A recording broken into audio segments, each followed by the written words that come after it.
As 2 vezes que eu quase raspei a cabeça, eu raspei porque eu queria me mutilar mesmo de cortar. Então, como eu não tive coragem, eu fui cortando o cabelo. As únicas coisas que eu pedi nas minhas orações era que Deus me levasse. Porque quando eu descobri o diagnóstico, eu comecei, insistentemente, a querer entender.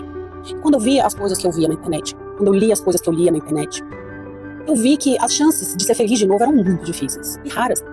Porque a maioria das pessoas estavam chorando, estavam sofrendo, estavam querendo desistir, algumas tentando suicídio. Eu já tentei uma vez, quando eu não sabia o que eu tinha, quando eu achava que era depressão, estresse, me tratava pra isso, e hoje eu sei como isso é pior. Mas até o tempo do diagnóstico já é sabido que ele é demorado.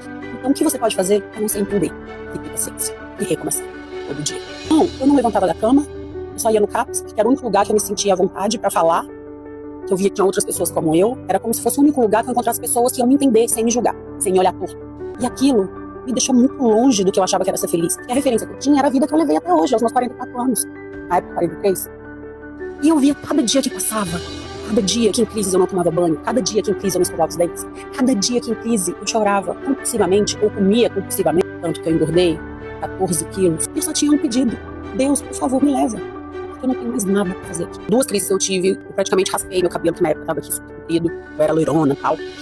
E as 2 vezes que eu quase raspei a cabeça, eu raspei porque eu queria me mutilar mesmo de cortar. Então, como eu não tive coragem, eu fui cortando o cabelo. E eu lembro como foi desesperador, eu no espelho chorando com aquela tesoura, de qualquer jeito. Então, hoje, ver meu cabelo assim, na verdade, eu acho que eu fui reconquistando a minha autoestima quando meu cabelo foi crescendo. Porque não tem a ver com você ter ficado feia ou bonita, essa não era a questão. A questão é que quando eu me via no espelho, com aquele cabelo curto, eu não sei se eu pensava em feia ou bonita. Aquilo só me remetia à minha dor. A minha dor da hora que eu tava cortando, o desespero que eu tava naquele momento. Então aquele cabelo curto, ele representava uma dor pra mim. Então ver ele crescendo, pra mim é como se eu estivesse jogando pra trás naquele momento.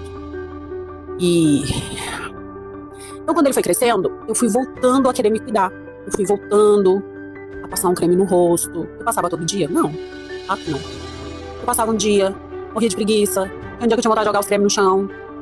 Ai, que saco. Fazer skincare, quem inventou isso? Só que foi passando os dias e aquilo me dava prazer. Quando eu fazia uma massagem com um negocinho, quando eu passava um creme que eu via que no outro dia minha pele estava melhor. E foi uma coisa que eu decidi. Porque eu não tinha trabalho pra ir. Eu olhava pra essa minha varanda quando eu acordava e pensava assim: meu Deus, o que eu vou fazer hoje pro meu dia, pro resto do meu dia? Então foi um processo lento. Que eu criei o Instagram, o que eu achei de novo? Um propósito pra viver. Ele tem 2 objetivos iniciais muito claros na minha cabeça. O primeiro, achar um propósito de novo pra minha vida, ocupar a minha cabeça, me fazer com que eu me sentisse útil, me sentisse melhor. Ponto.